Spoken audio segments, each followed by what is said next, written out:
Milsurp Garage. All right, we are back with you with the 550-1. The Remington 550-1 22 long rifle. And you might be wondering why there's a couple of cartridge cases stuck in here. Well, let's get to that in a minute. We took this thing to the range, and I'm going to show you the order of the ammunition that we used to test this thing out. Now, if you remember, we had this, where are we? Give me my book. We had this unique chamber here. Let's give some props for the book. Walnut and Steel by Bill Ward. So this is Walnut and Steel 2. This is the second incarnation. But if you remember, we spoke about this here. The power piston here that will allow, let's just refresh our memory here. The cool thing about this semi-automatic rifle is that it will fire shorts, longs, long rifles, all out of the same rifle without changing anything, without turning any knobs, pushing any buttons. And that's unique.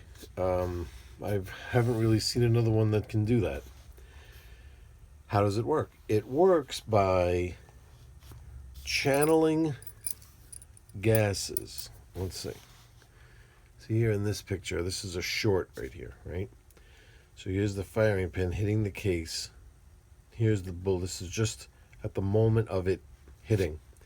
And you can see here, this is this floating chamber that you see here. So this is the barrel. This is actually the chamber. But there's an insert inside the chamber that's also actuates the bolt, can actuate onto the bolt, as well as the cartridge case during the blowback operation, right? Here is right after ignition. You see as the bullet starts traveling down the barrel, these ports on either side here are exposed to the gases, and they help to push back. So it's more surface area. So you have the back of the cartridge case pushing, and you also have the edges of the floating chamber pushing on the bolt. So you would get full bolt travel out of a short. And then if you use the long rifle, here they show in this picture, if you use the long rifle, the cartridge case covers up those gas ports that would move the floating chamber, or the power piston that they call it here, a power piston. So the long rifle cases wouldn't allow gases to get in there to help push against the bolt. They would cycle just fine just by using the extra oomph of the long rifle cartridge case, the extra blowback power. So the problem would be with the weaker rounds. Nobody would think that, or nobody really seems to have a problem with regular standard velocity long rifle ammo actuating this bolt. A lot of people say that the problems are with the weaker rounds. And then there's others that say, well, that's because you fire so much long rifle through it that gas port gets all crudded up, and then when you fire shorts through it just to test it out, it doesn't work because it's all crudded up with junk. So I made sure it was all nice and clean. And I figured since the higher powered ammos, didn't realize it was zoomed, sorry. Since the higher powered ammos were the ones that were supposedly okay, I just had 22 long rifle standard CCI. This is 1070 feet per second, and Stingers that are 1640 feet per second. And I figured I'd really concentrate my efforts, whatever I had that was weak. So I had 3 different types, and these I didn't have many of. These are so old school, it was before they actually had the labels on top of this. It was like the label sat inside here. I don't know if anybody remembers that. And then this was just clear, and this sit over the top. Do you remember that? Well, that's what this was from. And I had I dropped this, and the plastic thing shattered. So I just put them inside of this thing and saved the paper, so I knew what they were. So this is what these things are. Now these CB mini caps are the weakest. They're CCI 22 mini caps, CB cartridges. And feet per second here, they show 675. 675 feet per second. Then we would step up to CB shorts, which are 710 feet per second. And then 22 shorts. Just regular shorts, copper plated round nose shorts, which are 1,080 feet per second. Strange to think that these shorts are the same velocity as the standard velocity long rifle. And but the difference is that these are 29 grain and these are 40 grain. So that's the big difference, is the weight of the bullet. And the Stingers, of course, it's a smaller bullet, 32 grain, but these are 1640 feet per second. Okay, so when you're watching the video that we have right here, here's what I'm going to show you a video of how these things function. So I show the labels, but so just in case, so you know what you're looking at, this is the order that we went in: the CB mini caps, CB shorts, regular shorts, standard velocity, and then Stingers. Okay, so check out this video and we'll see how the gun fared.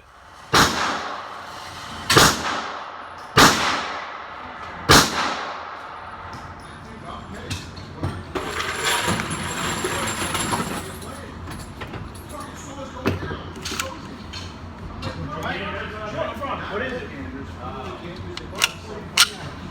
How you like it? Yeah, fine. Wow, it's small. Where at? In Milsurp. Oh, okay. How do you like that? Oh, I love it. I shoot that almost every week. Gary Blues. Oh, You know, I've never.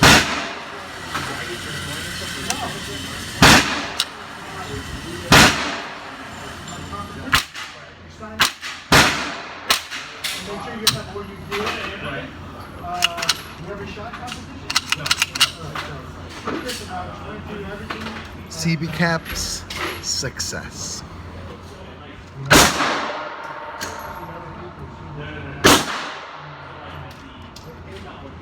It's different when you come out. Now you're against time and everything. So now it's a different board, which is more fun. That's what I mean. Yeah. You know, I was touring yesterday.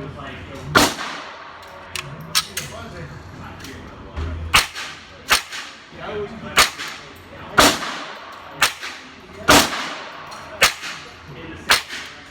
I always go this one get pulled up and then I grip. You know, but I'm just CB short, success.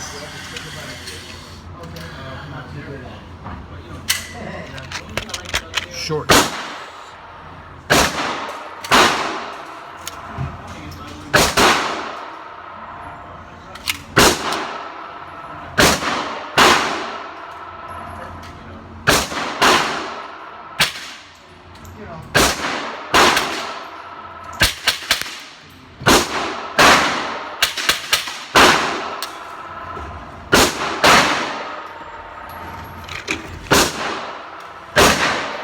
They work.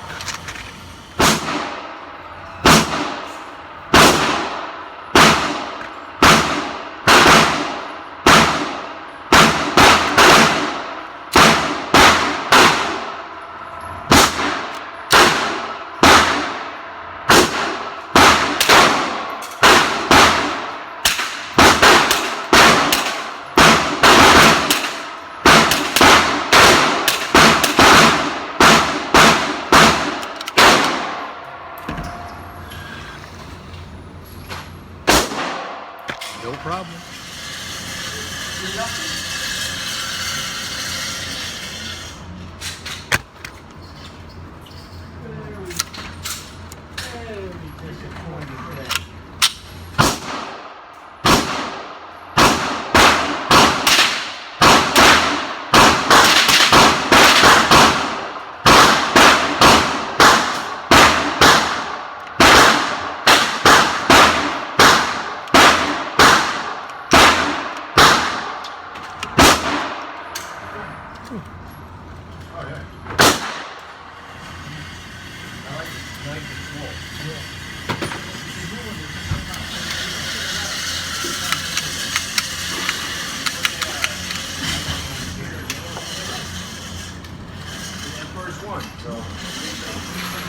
Stinger jammed in there of all things.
All right, so let's recap what we just saw there. And amazingly,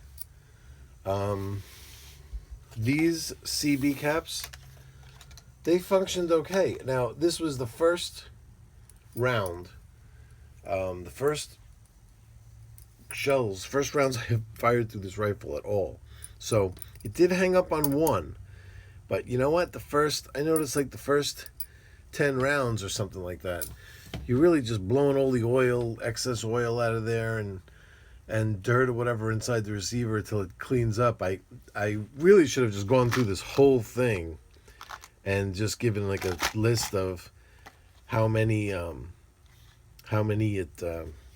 misfired on, because I bet you it would have just been like that one first 10 round group would have had one, and then after that there would have been nothing. But it cycled them. So the people that say it wouldn't fire CB caps, not only does it fire CBs, it'll do these mini CBs, these like ultra. These things are made for indoor shooting. Okay, those were fine. The shorts were fine. The CB shorts, not a problem. Shorts, not a problem. These things all function fine. This is the standard velocity. This is the ammo that I just literally have bricks and bricks of. This is my go-to ammo for 22s. And here's the mistake I made. I always got to remember this. I'm always forgetting this. Is that you never really want to step up to an ammo whose power, the power of that ammo wasn't around back when the gun was made. Like CCI will stand behind their Stinger ammo in, Ruger 1022s, stuff like that. There's modern stuff, you know what I mean? And I made a mistake. Believe it or not, the only ammo that this gun malfunctioned on was the highest powered ammo. And I'm hoping that there wasn't any kind of like permanent damage done. This is what I'm saddled with now. Let me bring you guys in here and see. So this is why I have this 44 and 25 case here to hold the bolt handle, open, because there's no hold open on this gun, and I need to get in here to work. But I'll see if I can get in here and show you. Let me get some light. See if I could show you exactly what we got going on here. So we got a case stuck in the, trying to get the right angle, that's not bad. There's a cartridge case stuck in there. The floating chamber is slightly floated, and there's a round, I don't know how I'm going to get in there. I don't want to take that cover off. You see that round right there? That's kind of like jammed. The bolt hit that and bent that round in half. See it? The bent one that's stuck in the, like where the elevator would be. So that round is bent up against the case that's stuck inside the barrel. So, oh man, what we got to hope we can do, what I'm going to try to do here, let's unzoom a little bit because I want to be able to work here. But let's see, I don't want to be in your way, but hopefully I could just push this one back and out. No, wow, that's really jammed in there. What is it jammed up against?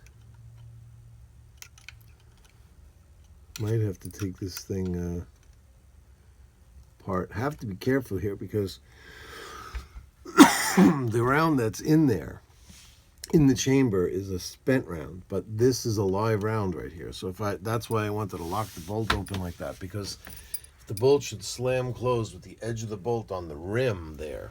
It could set off that round. So just want to be careful with that. Even here, it's kind of dangerous because if those cartridge cases slip out of there, that gives it the amount of space to be able to potentially do that. So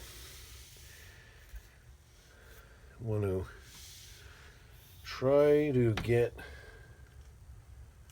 this in here and see if I could tap the brass out. Let's see if that works. Oh, that ain't going nowhere either. Gonna definitely need to work on this one a bit. Did it move a little? I think it might have moved a little.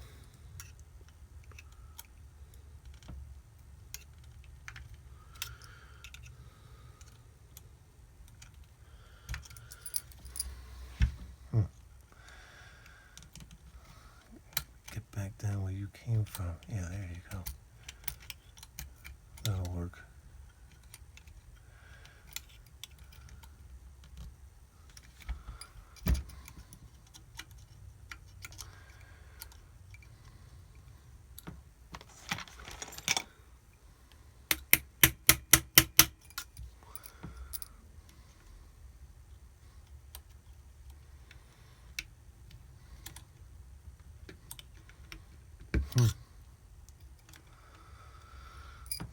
Wow, look at that. Look at how that's jammed in there like that. Terrible. Absolutely terrible. This is terrible.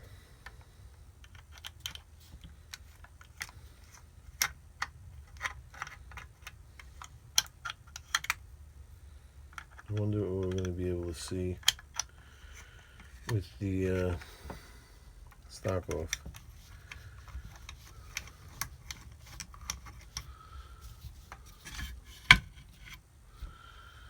I don't know how much that's going to help.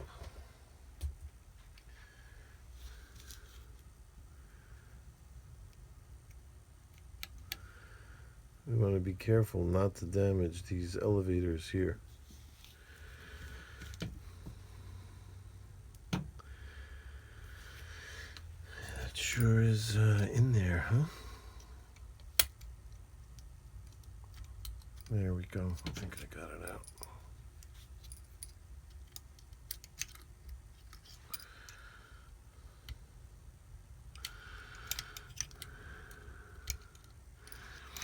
Still, whatever holds onto the rim is still holding onto it. Oh, let's see if maybe now I can tap that case out at least. Let's see.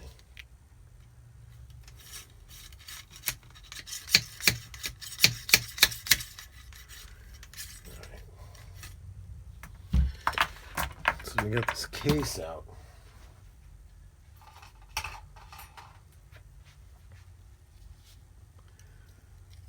There we go. Look at it. Look how it's bulged like that. Look at that.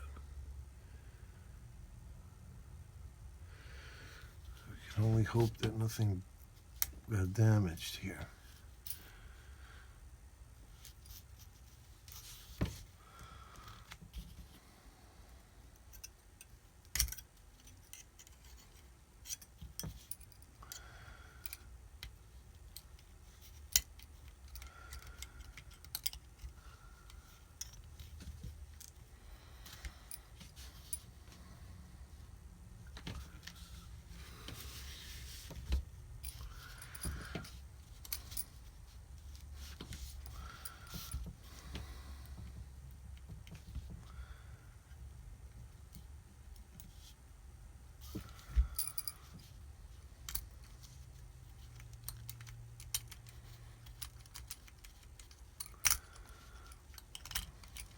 Ah, there we go. All right, look at that. Totally destroyed. It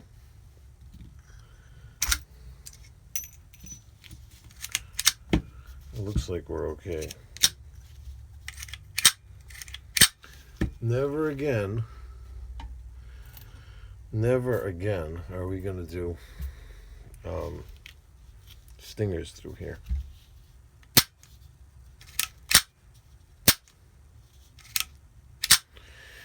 Yeah, I think we're going to be all right. But look at that.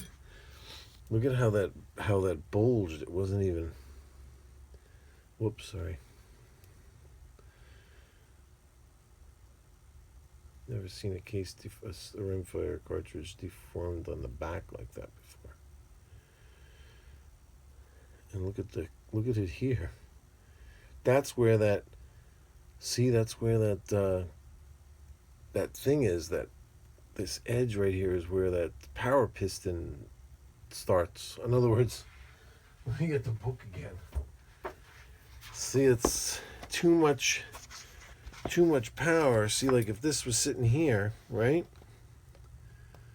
According to the book, let's zoom in a little bit so we'll see what I'm talking about. Here's the long rifle, and you see how here it shows that the gases can't get past this gap here to push on here because of the long rifle cartridge is too long. But there's so much pressure with the stingers. It sits right here, let's say, right?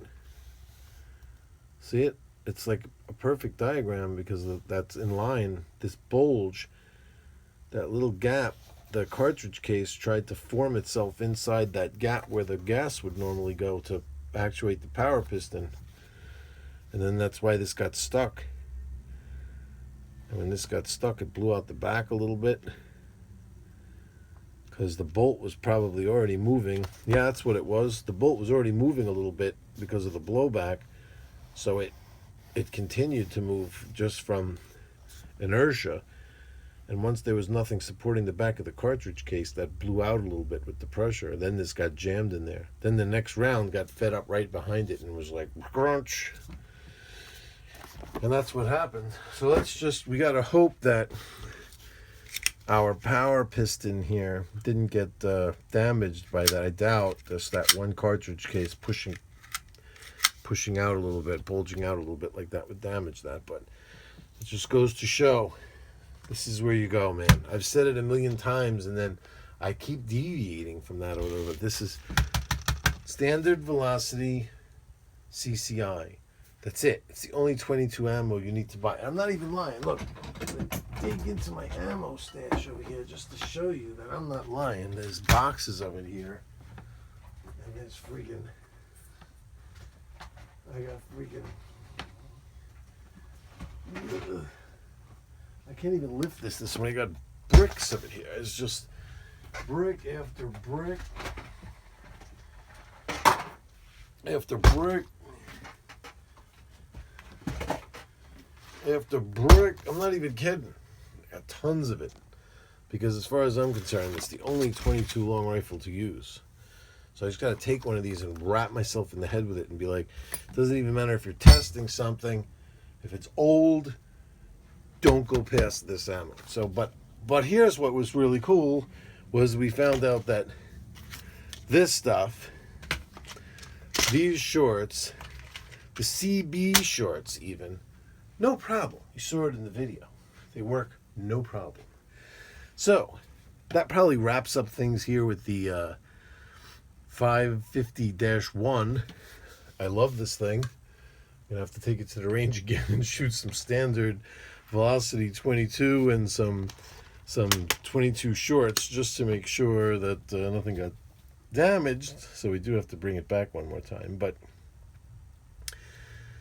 that's what we found out. So sorry about delaying the Beretta stuff, but that's what happened. Now if I feel really spry, I did take the next Beretta to the range today, and I got some range footage, and I can do that video tonight. Let me just, 7 o'clock. Let me sit and watch a little TV, see if we can get that video out by 9. All right? I'll see if I can do it. I know it's Sunday. Everybody likes to watch some YouTube. So that's that, everybody. Thanks for hanging around for that. But look, together we fixed it. It's functional. Everything seems. I just would worry about the lifter there, but it seems like it's working all right. So I'm pretty sure we'll be okay. So that's that. See you all next time.